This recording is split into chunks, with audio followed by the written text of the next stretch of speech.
There's a very powerful story of a friend of mine. Some of you have heard me share this story.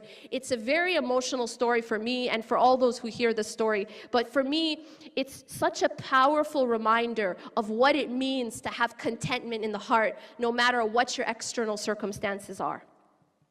And this is a friend of mine who told me her story a few years ago.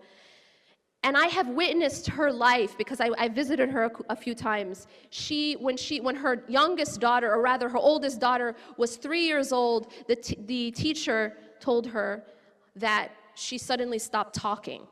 So she took her to the doctor to find out why it is that she stopped talking. And the doctor told her that her daughter had a rare genetic disorder called MPS.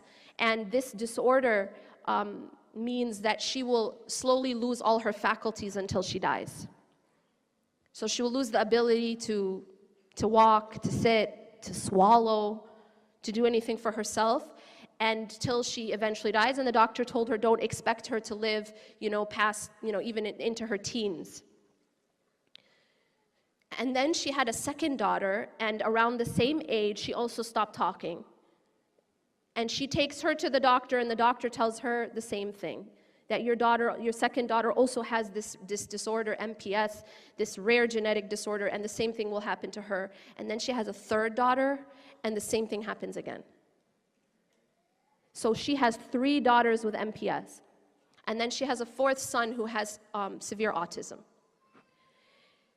Now, her daughters are in their teens. They're all still alive. They're all in wheelchairs. She literally hardly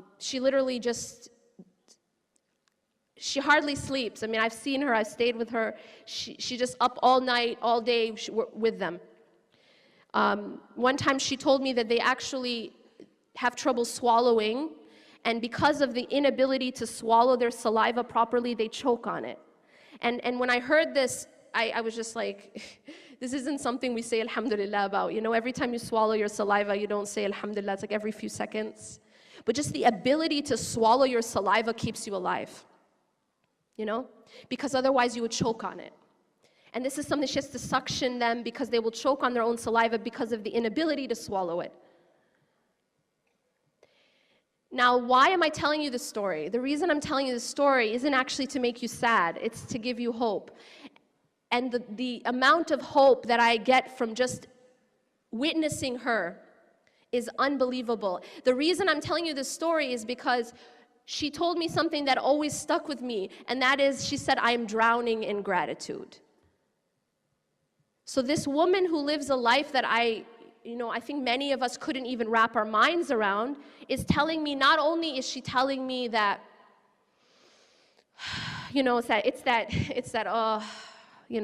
no, she's just actually telling me that she's drowning in gratitude.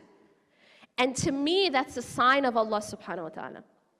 Because it's a sign that no matter what you're going through, if Allah helps you, you can be at peace. It's basically the refuge inside of the tsunami. You see, there's a tsunami going on around you, and Allah gives you refuge. That's what that is. She has been given refuge because she sought that refuge in Allah. And Allah enabled her not only to withstand this tsunami, not only to withstand this storm, not only to survive, but to thrive inside of the storm.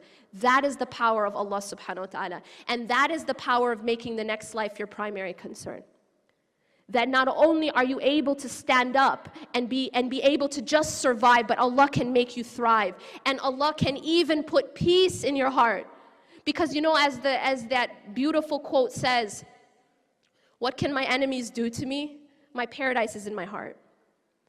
And this is really the power of belief. This is the power of a believer, is that no matter what they go through in their life, if their paradise is in their heart, no one can take it away from them.